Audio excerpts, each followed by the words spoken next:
In today's episode of the Happy Diabetic Kitchen podcast, I'll be talking about taking the mystery out of eating healthy for someone diagnosed with pre-diabetes. This and so much more on today's episode, so be sure to stay tuned. We will be right back.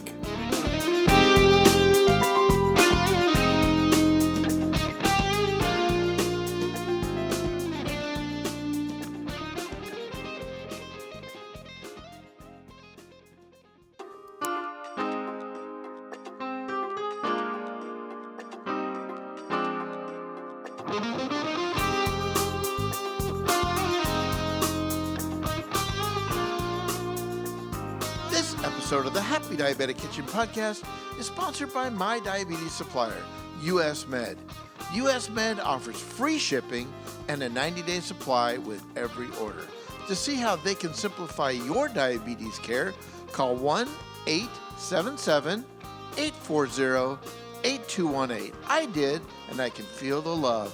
Remember, there is a much better solution, US Med.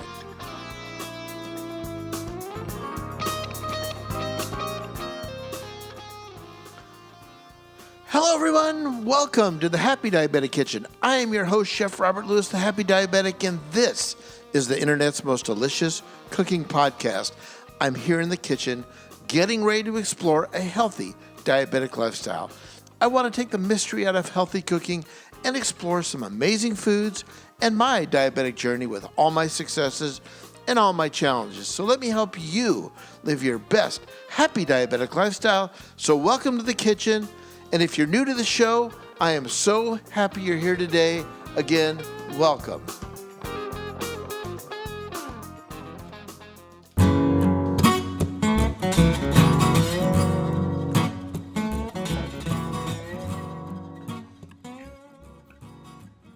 Hello everyone, it's time for another episode of the Happy Diabetic Kitchen podcast. I am Chef Robert Lewis, the Happy Diabetic. So happy that you're here. So, in today's podcast, lessons I learned while at the Culinary Institute of America, the CIA, cooking tips I've never forgotten. We'll be talking about eating healthy for someone with pre-diabetes, and the U.S. medical supply recipe of the podcast, my simple and delicious chicken piccata of love. Citrusy, a little bit of butter, chicken, white wine, chicken stock. It's delicious. It's simple and easy. I think you're really going to like it. All right, stay tuned. We will be right back.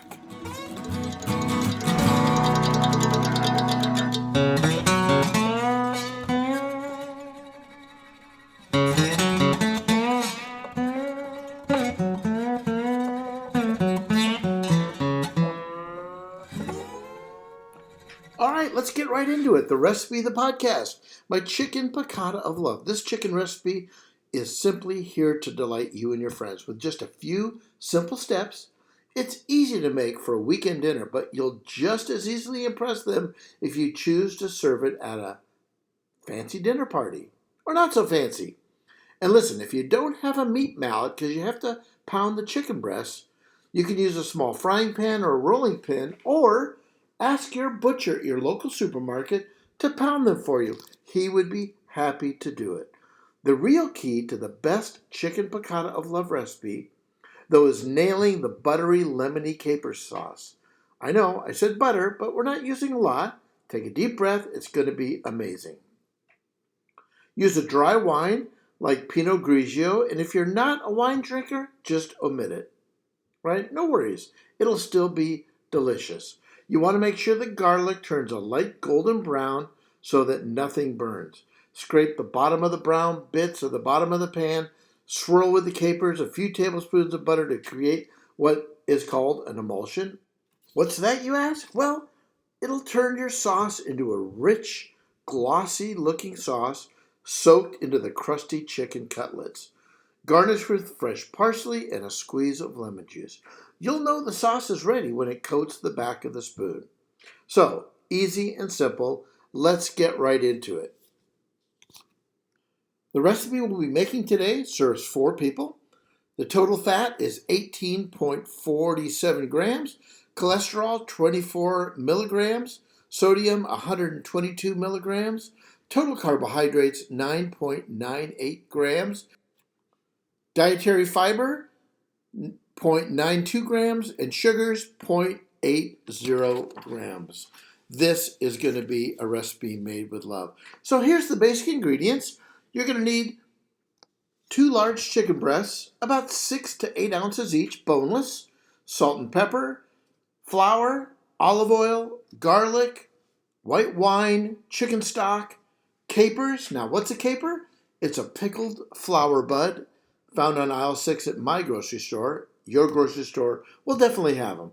Buy a small jar. You don't need very much, but they're delicious and simple to use. You'll need about a quarter cup of water, 3 tablespoons of cold unsalted butter. We don't want to add any more salt than we need to. 1.5 large lemon, zest of 1 lemon, and the zest is the yellow part, scraped off or cut off, or used as zester, and 2 tablespoons of fresh Italian parsley. All right, those are the ingredients. Let's get into the basic putting it together step.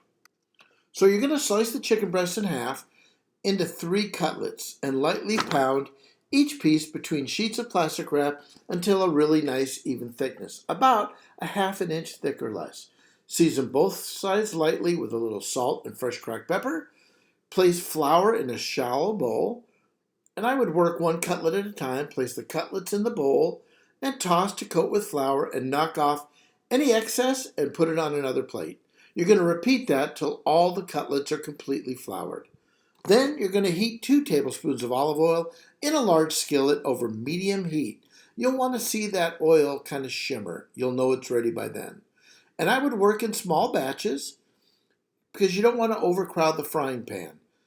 Put the cutlets in the frying pan, and you don't have to move them around, but you want them nice and golden brown on one side. Turn them over for about 2 more minutes. Turn the cutlets over, cook on the other side just until the chicken is nearly cooked through.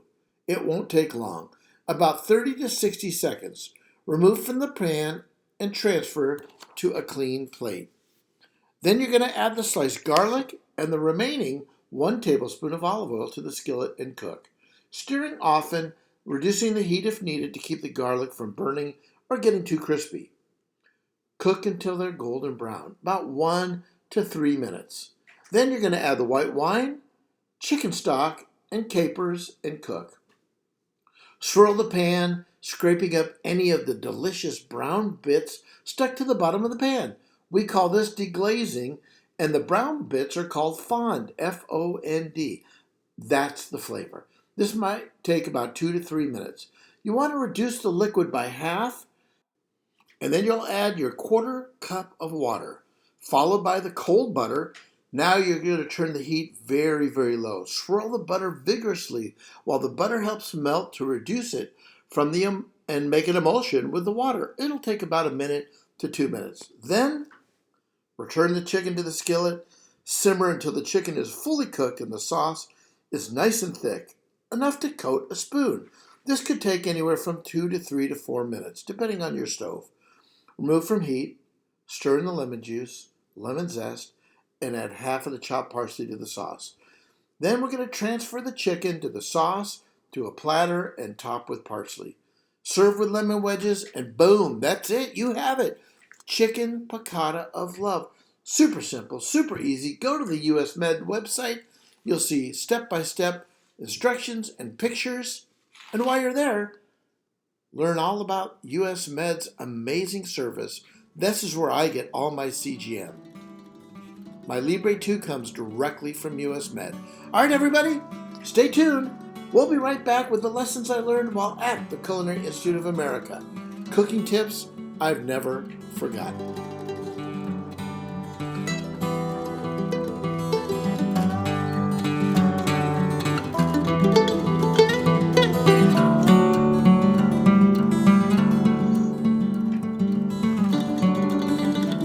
All right, let's get right into my cooking tips. Lessons I learned while at chef school. Always keep some cornstarch on hand. Look, if you love making sauces like me, sometimes they don't always thicken up like they should. So, If your homemade sauce is looking a little watery, cornstarch can and will save the day. Simply combine 1 tablespoon of cornstarch with 1 tablespoon of water in a small bowl. Whisk it till it's nice and smooth. Stir the cornstarch mixture into a simmering sauce to thicken. Repeat if needed. Cornstarch, always been my go-to. Now what about avocados?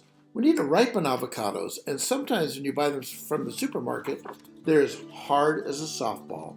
So, if you've gotten a recipe that includes avocados like guacamole or avocado toast, and they're not quite ripe, place them in a brown paper bag with a banana. That will help them ripen in just about 20 to 24 hours. What? Need to slow down an almost ripe avocado? Simply place it in the fridge. My final tip of the podcast is frozen veggies are your friend. You've heard fresh is best. I say frozen are often overlooked and are great to use, especially during the colder months when it's hard to find the produce you're looking for. They can usually be substituted in almost any recipe. Frozen vegetables are harvested close to the farm, flash frozen right away, sealing in all the flavor and the nutrition. Okay, these are only some of my tips from my time at chef school, the Culinary Institute of America. So, happy you're here. We will be right back.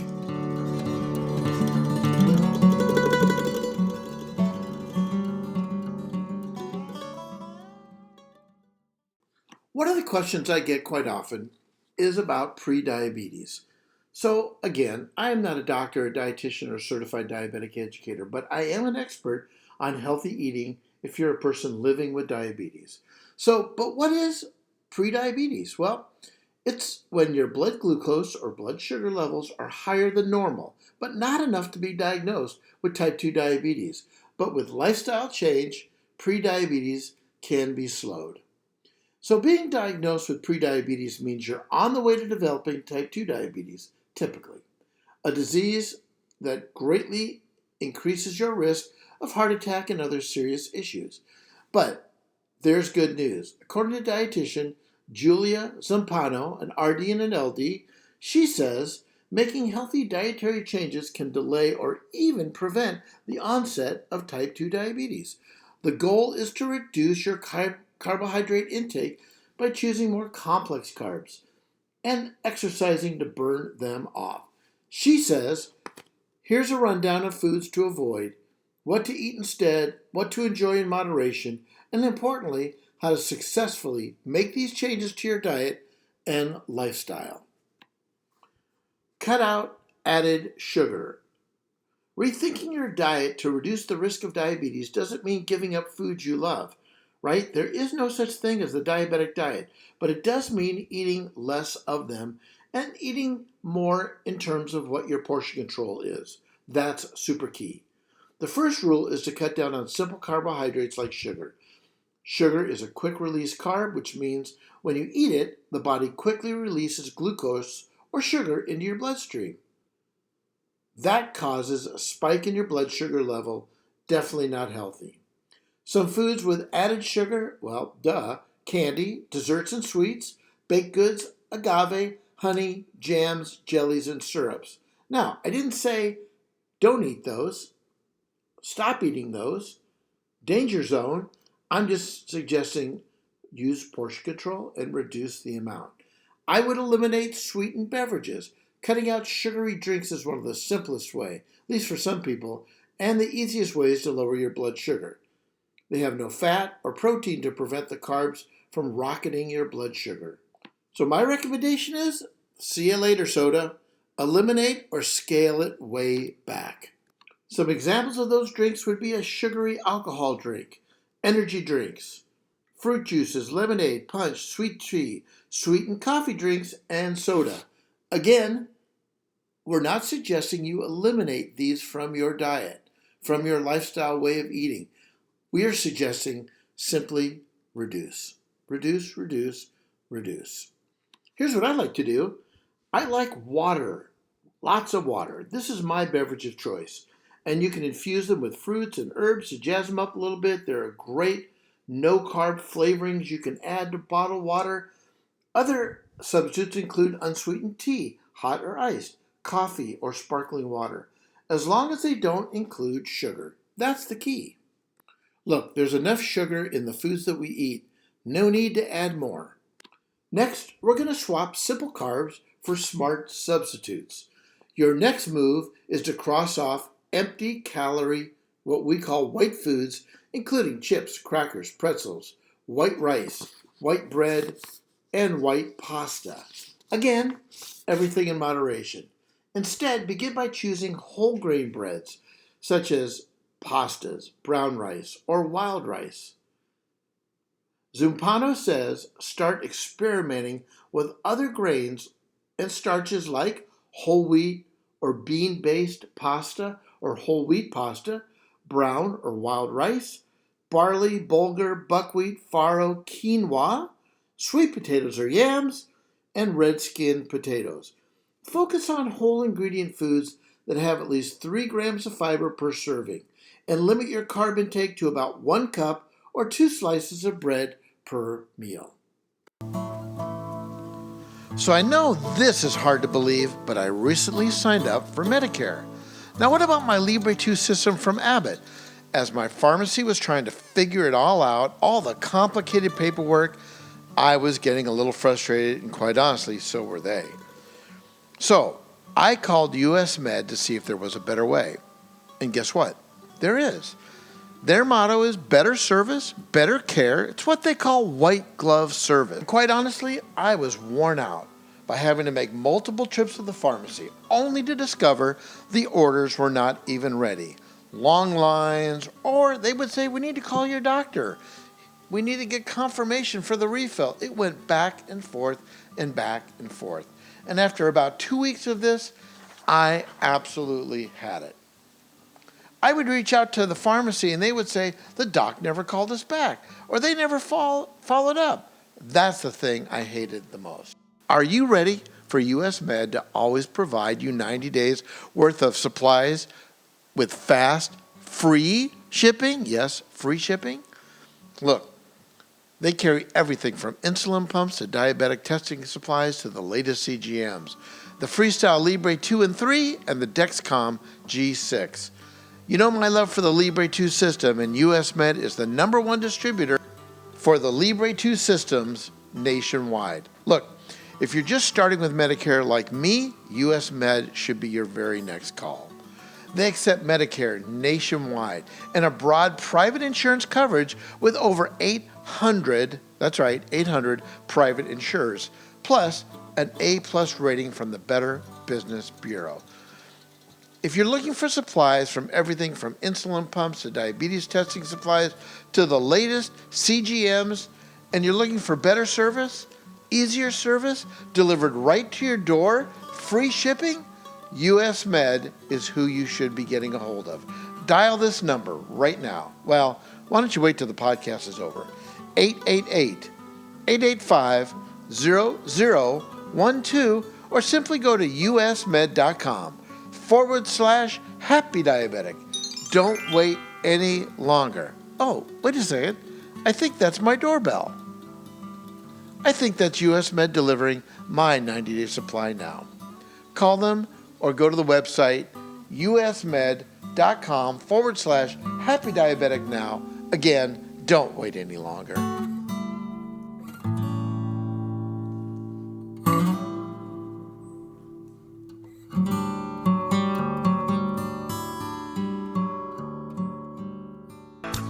The Happy Diabetic does not provide medical advice.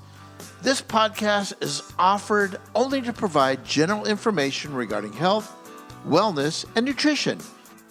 And the information in this podcast is really not intended to be a substitute for medical treatment performed by a health care professional. So, if you have questions, consult them before making any major changes to your diet or your eating or exercise lifestyle. I'm not a doctor or a certified educator. I'm a chef living with type 2 diabetes just like you. Although I have 3 children, Attila, Dracula, and Frankenstein, that makes me a psychiatrist of sorts. If you're loving what you hear in the kitchen, Share this podcast with all your friends and family and anyone you know living with diabetes. Please leave a comment or feedback at Stitcher, Google Play, or Apple Podcasts, and head over to my website, happydiabetic.com, to hear the latest podcast episodes. Our podcast is sponsored by my friends at US Med Supply. Our theme music by the Happy Diabetic Kitchen Band, and of course, our kitchen mascots, Scout and Tucker. This year, better than last year. This month, better than last month. This week, better than last week. And this day, better than yesterday. Thanks everyone for tuning in. And let me leave you with this thought. W.C. Fields once said, "I cook with wine. Sometimes I even add it to the food."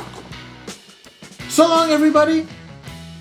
And remember this, no one loves you more than me. Happy cooking and live your best happy diabetic life.